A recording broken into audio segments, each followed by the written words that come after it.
Okay, welcome back to Let's Play Broken Sword, The Shadow of the Templars.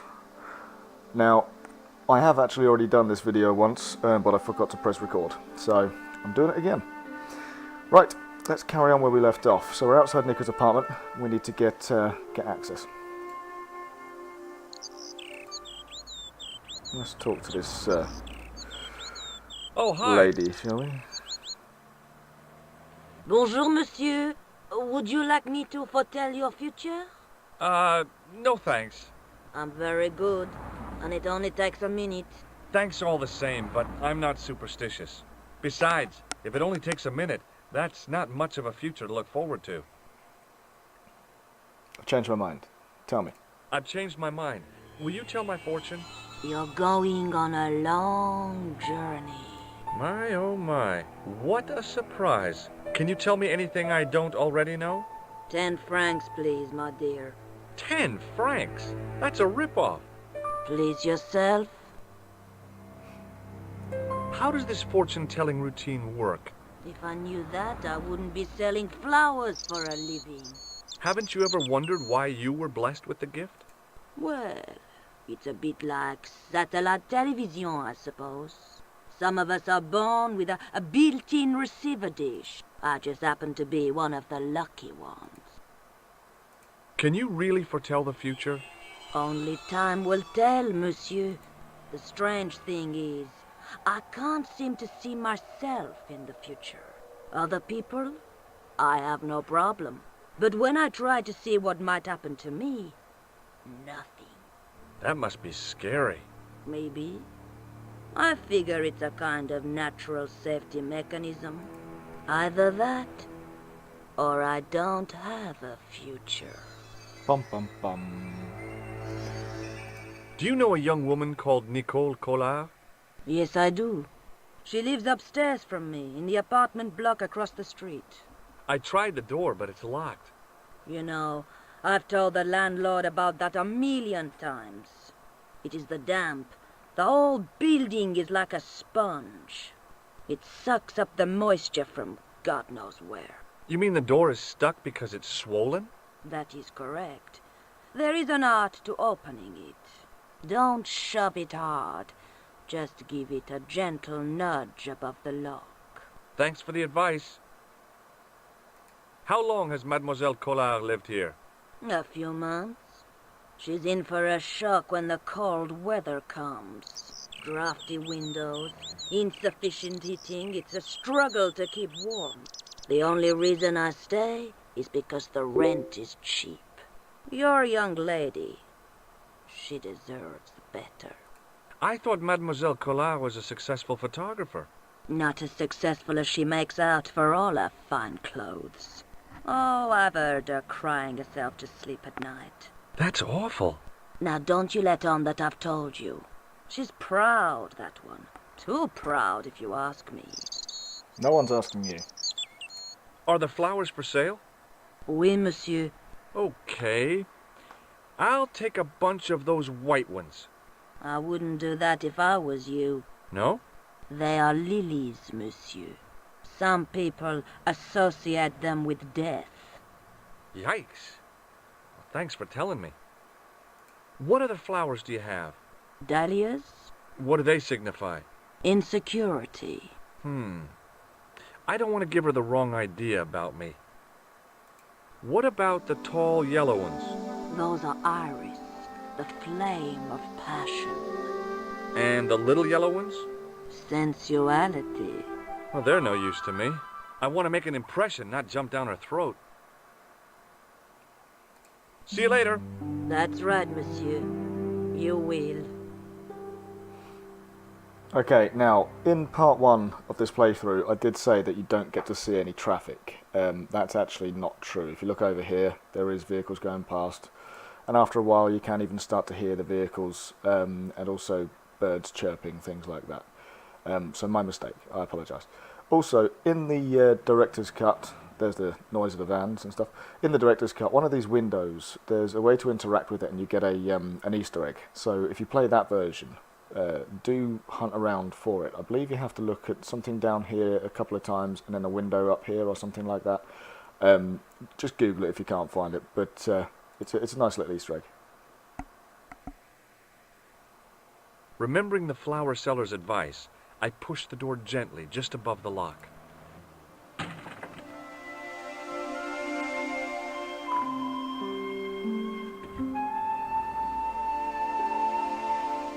Bonjour. I'm glad you could make it, monsieur. Please, call me George. Fine. I'm Nicole. Take a seat, George. I just walk into her apartment without knocking. That's a bit rude. Eh bien? And what have you been up to? I've been exploring the sewers beneath the cafe. I thought I could smell something bad. The clown used the sewer to escape and to change out of his costume. I guess he was in a hurry. He left his jacket behind. And? I got his tailor's phone number. You had better luck than I did. Luck, she said. Luck! Hard work, I'd call it. What happened? I took my photographs to the editor, but he wasn't interested. Can you believe it? He told me to drop the story. But you're not about to do that. Oh no. I am going to find out what's behind these killings. You know what I think? It's a conspiracy. The police in 3 different countries have kept very quiet about the murders. The press don't connect them at all. They blame them on political, religious, or militant minority extremists. Well, that covers just about everyone. Okay, right. So as you guys are aware, these things down here are obviously what we can talk about, but you can also talk about the items. It's very important that you talk about these with certain people, otherwise you will not be able to progress further into the story. So, for example, if I talk to Nico about the red clown's I found nose, this false nose in the sewer. Hey, what's this inside it? The contents of someone's nose? Don't be gross, George. It says La Risée du Monde. Masks and costumes. It's a costume shop near the Gare Saint-Lazare. I'll check it out. Maybe the owner remembers who hired the clown costume. Why don't you put it on, George? No way am I wearing this. I'd look really stupid. Besides, he might have had a cold. and now that's opened up another area on the map when we leave. If we also talk about the grease paint, I found this tissue down the sewer. bit of a spoiler there, it's grease paint. Oh, that's disgusting, George. I think the stuff on it is grease paint, like actors use.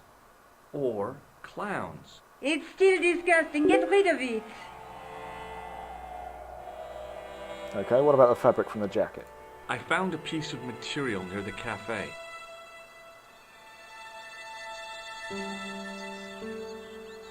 When I showed it to the concierge, he recognized it right away. It's very distinctive, all right. Just wait until you see this. I developed the film I shot at the cafe. Here, George, it's an enlargement I made. Look what that guy's wearing. Checkered pants. The same material as I found in the sewer. That's right. This guy shouldn't be difficult to find. Oh no? Take a close look at his left cheek. A scar. In the shape of a horseshoe. Oh, a crescent moon. No, a horseshoe. Don't give me back chat, woman. Right, okay. How come you enlarged this photograph of me? Because I noticed the guy behind you, of course. Tell me more about yourself. Oh, there is not much to tell. Well, how did you get into photography? I guess I owe that to my father. He bought my first camera. I was 8 and my parents had just split up. Did you live with your father? Yes, my mother went off with her new boyfriend. I don't mind. Papa was all I needed. 4 years later, he died in a plane crash. Ah, I'm sorry. Well, it's all right. I don't mind talking about him. He was more like an older brother, really, always joking and laughing. Papa always wanted I should study art. That's why I went to college. Did you learn about photography at college? Oh, God, no. I couldn't afford the materials. We were billed for everything we used, paint, canvas, paper. Most of my year turned to minimalism. It was cheaper. I used to go poaching in the park for squirrel hair. The only time I wasn't hungry was the time I did printing. I used to eat the potatoes. You're making fun of me, aren't you? Oh, no. Do you have a boyfriend? That's none of your business. Cold. Okay, let's talk about the clown. Tell me more about the clown's previous victims. The first was Arno Bellotta, the millionaire pharmaceutical baron. He made his money from amphetamines in the post-war slimming and diet boom. Imagine it! Millions of housewives literally speeding their butts off. Was he killed for his money? No. He had no living relatives, and his fortune went to the orphanage where he grown up. The only witness in the case was his Filipino au pair. She swears he was led to his death by a snowman. What about the clown's second victim? Yamada, the controversial Japanese green politician. He inherited his fortune from his father's electrochemical consortium. He was committed to dismantling Japan's automobile industry. I can't see him gaining much support with a loony policy like that. Yamada was a man of vision. He was years ahead of his time. If you say so. How did he die? At the hands, or should I say, flippers, of a giant emperor penguin. A snowman, a penguin, and now a clown. You know, I hate to admit it, but this is scary. And I'll tell you what, I won't be accepting any invitations to costume parties. I don't blame you for being scared. I am too. But this story could be my only chance of a big break. Or a premature death. Okay, right, so we've talked about pretty much everything. I don't need to use the phone at the moment, that's all that is there. I'm going back out to search for that clown. Where? Well, I guess I could visit the costume shop. Good idea. Very good idea.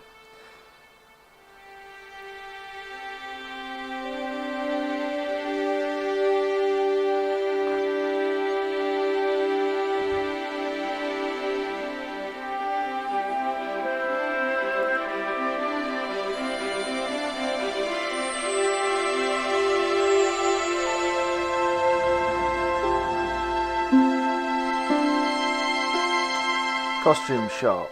There we go. Pretty sure it's this one. He's a creepy looking dude, isn't he? Right. Let's put some music on, shall we?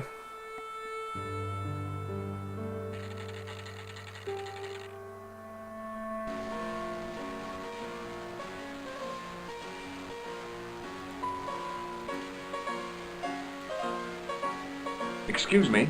Bonjour, monsieur. Please, come in. Welcome.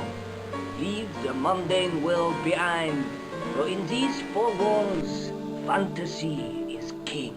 I don't want a costume. Didn't you ever dress up when you were a child? Not that I remember. Incredible. You'll be telling me next that you never shared your elder sister's lingerie. I don't have a sister, and I think I'd look pretty silly in a brassiere. I just need some information. Of course. How can I help you? I'm looking for a man who hired a clown costume from you. Oui, monsieur. I do not see how I can help. Don't you keep a record of costumes that you've rented out? Of course, monsieur, but... Well, then I'd like to check your records. Give me the names of everyone who's rented a clown suit. Impossible. There are too many. The clown I'm looking for is a cold-blooded killer. Give me his name, and I'll see he's brought to justice. I'd help you if I could, but you can't expect me to remember all my customers. You see, the clown costume is our most popular line, monsieur. On average, we hire out more than 30 clown suits a week. You'll have to give me more to go by. A description, perhaps? Okay, let's show him the photo. Do you recognize this man? Ah oui, he was here this morning.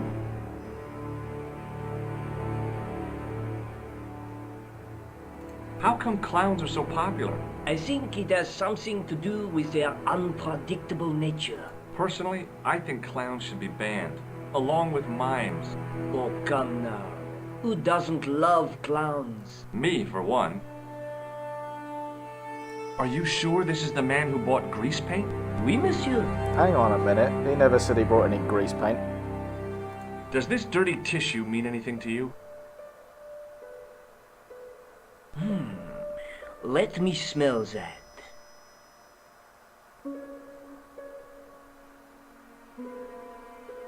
Bestheimer's number 7 white pancake. Theatrical grease paint, right? Oui, monsieur. La crème de la crème of Thespian accoutrement. Have you sold any of it recently? Yes, 2 cans. About this tissue. I have already... Okay, now they've spoke about grease paint, so apparently I was supposed to show them that one first. Are you sure this is the man who bought grease paint? Oui, monsieur. He chose 2 costumes. Bozo the clown and Seamus the pixie. A pixie? Very smart. Green silk with a taffeta lining. He gave me his name as Monsieur Khan. Okay, so we've got our killer's name. Have you heard of a man named Plantile? I do not recall anyone of that name. Okay, so that's pretty much everything. We can talk about the nose, I suppose. Do you want this red nose back? Not after it's been worn, thank you. And just for kicks. What does this tool mean to you? Nothing, monsieur. Ah, okay. Thanks for your help, buddy. My pleasure, monsieur. Allow me to shake you by the hand. Huh? Well, okay. You sneaky little bastard. What are you trying to do, kill me? You did not find it amusing? I never saw the funny side of electroshock therapy. Eh bien, it is yours to keep. A gift? Do I need a license? No, but I give you a word of warning, monsieur. What? Remember to switch it off before you visit the toilet. Okay. Now I have to apologise about the noise in the background. That's my Facebook going off. It's probably one of the fellow goats. Now, if you've watched these videos to this point, then you're obviously interested in Broken Sword.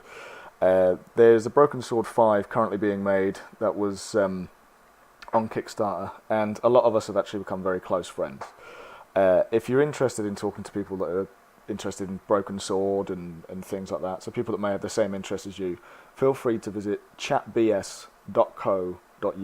It's a live chat site for fans of Broken Sword. So I run the site, and we've got some great people on there, so it'd be great to see.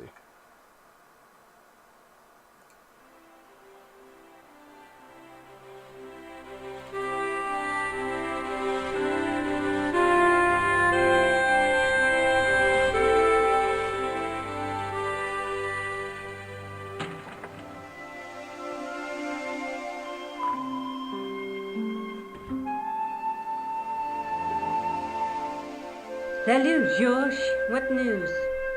I've been to the costume shop. Keeps just bursting into her apartment. Yeah, I like it. What are you supposed to be? I didn't hire a costume. These are my clothes, and you know it. Did you ask about the clown? Yeah. He used the name Khan. He hired 2 costumes, the clown and a pixie. Then we're one jump ahead of him. How do you make that out? He probably plans to use the pixie suit next time he kills. Oh, God, don't let it be me. I don't deserve to die at the hands of a pixie. Don't be silly, George. That won't happen. Oh, no? No, because every time you see a pixie, you're going to run like hell. Yeah, okay. Let me use your phone. May I use your telephone? Sure, go ahead. Thanks. Okay, so let's give Todrick a call. Now that we've got a name, we might be able to get an address. Hello? Who is this? Mr. Todrick? Oh, it's you again. What now? The man I'm looking for is called Khan. He bought a suit from you, remember? Mr. Khan. Yes, I remember him. Yes, I delivered the suit to his hotel. The Hotel Ubu. I don't remember the room. It was upstairs. The second room on the right-hand side of the corridor. Thanks, Todrick. That's all I wanted to know. Now I've got you, Mr. Clown. Now we're getting somewhere. Do you know the Hotel Ubu? The Ubu? Yes, I do. That's where the clown stayed. Good work, George. It's just me, or does she sound really excited about the Hotel Ubu then? Right, okay, let's see if we can give her a shock. The guy at the novelty shop gave me this. What is it? A hand buzzer. You put it in your hand and give people electric shocks. Why? It's a gag, a practical joke. If you ever use it on me, I'll break your arm. Okay. I get the picture. Okay, maybe we shouldn't give her a shock. She's a bit of a badass. See you later. Where are you going now? I could go hang out at the Hotel Ubu. Watch out for Khan, George. Don't worry, I will.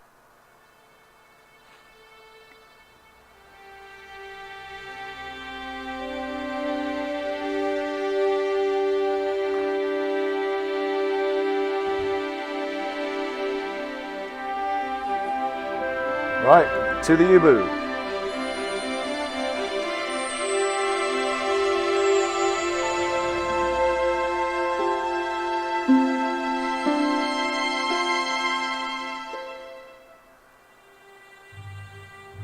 Okay, so here we are at the Hotel Ubu. A couple of menacing looking guys there. We'll get to talk to them soon. But this is where I'm going to end this part. And in part 4, we're going to enter the hotel and see if we can find Khan. Thanks for watching, and join me for the next one.